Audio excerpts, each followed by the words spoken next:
Hello बच्चों, let's read this question. The question says if a source of power 4 kilowatt produces 10 to the power 20 photons per second, the radiation belongs to a part of the spectrum called option first microwaves, option second gamma rays, option third x rays and option fourth ultraviolet rays।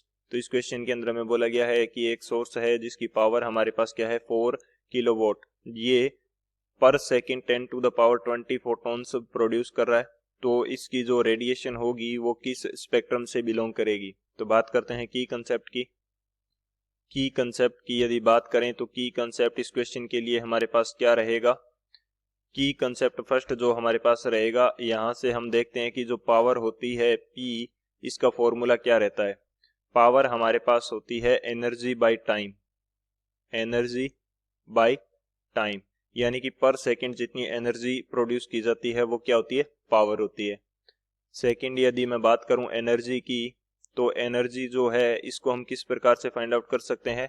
इसकी value होती है किसी wavelength के लिए hc/λ। तो hc/λ किसको denote करेगा, power को डिनोट करेगा। तो यहां से हम लैम्डा की वैल्यू फाइंड आउट कर लेंगे और मैच कर लेंगे कि कौन से स्पेक्ट्रम से वो बिलोंग करती है। तो बात करते हैं सॉल्यूशन की। अब यदि सॉल्यूशन की बात करें तो हमारे पास पावर क्वेश्चन के अंदर कितनी दे रखी है, पावर जो है ये हमें दे रखी है 4 किलोवाट। तो ये हमारे पास हो जाएगी 4 × 10 to the power 3 वोट, ये हमारे पास पावर है। और पावर को हम क्या लिख सकते हैं, एनर्जी पर यूनिट टाइम। तो एनर्जी की वैल्यू हमारे पास क्या रहती है, एनर्जी की वैल्यू रहती है hc/λ। और पर यूनिट टाइम के लिए मैं क्या यूज कर सकता हूं, पर यूनिट टाइम। तो ये हमारे पास क्या हो जाएगा, यहाँ पे मैं बात कर लेता हूँ टाइम की, और मेरे को कितने फोटॉन्स दिए हैं पर सेकंड। तो टाइम मेरा पर सेकंड के अंदर आएगा। तो टाइम कितना हो जाएगा, एक फोटोन की एनर्जी क्या होती है, एक फोटोन की एनर्जी है hc/λ। और मेरे पास फोटॉन्स का नंबर कितना है पर सेकंड 10 to the power 20। तो इसको मेरे को मल्टीप्लाई करना पड़ेगा 10 to the power 20 फोटोन से। फोटोन पर सेकंड है, तो पर सेकंड यानी कि टाइम हमारे पास कितना आ जाएगा, टाइम आ जाएगा 1 सेकंड। तो ये हमारे पास वैल्यू रहेगी।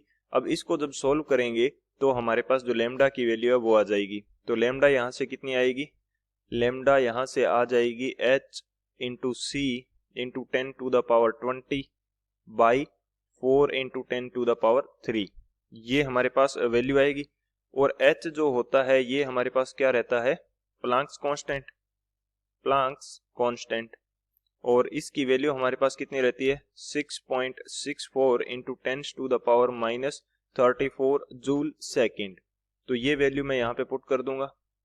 ये हमारे पास कितनी आ जाएगी 6 × 6.64 × 10 to the power -34। और c हमारे पास स्पीड ऑफ लाइट है, तो इसकी वैल्यू आ जाएगी 3 × 10 to the power 8 और 10 to the power 20 divided by 4 × 10 to the power 3। जब इसको सॉल्व करेंगे तो हमारे पास लैम्डा की वैल्यू आ जाएगी, ये वैल्यू हमारे पास कितनी आएगी 49 एंगस्ट्रॉन।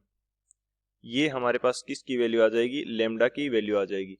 यानी कि वेवलेंथ हमारे पास कितनी आ गई 49 एंगस्ट्रॉन। तो अब मैच कर लेते हैं कि किस स्पेक्ट्रम से ये बिलोंग करता है।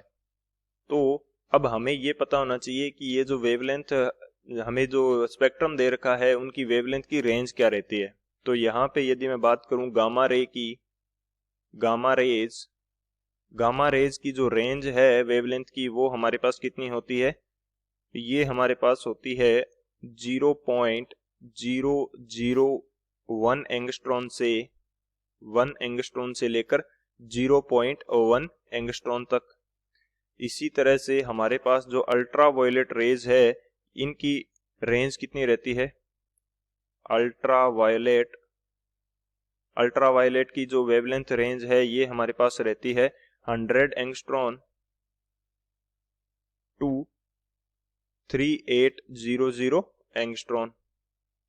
और इसी तरह से जो हमारी माइक्रोवेव्स हैं, माइक्रोवेव, तो इनकी जो रेंज रहती है ये हमारे पास रहती है 1 mm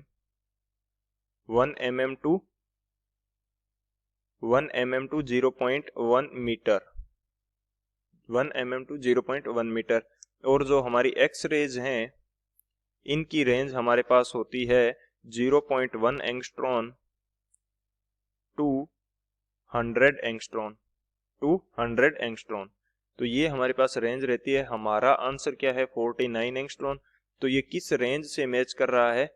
ये रेंज से मैच कर रहा है एक्स रेज की। 0.1 एंगस्ट्रॉन से 100 एंगस्ट्रॉन की रेंज होती है, तो 49 इनके बिटवीन आएगा। तो ये कौन सा स्पेक्ट्रम होगा? हमारे पास एक्स रेज का स्पेक्ट्रम होगा। तो कौन सा ऑप्शन यहाँ से करेक्ट हो जाएगा? जो ऑप्शन सी है एक्स रेज, वो हमारा करेक्ट हो जाएगा। So option C is the final answer. I hope you understood it well. Best of luck. Thank you.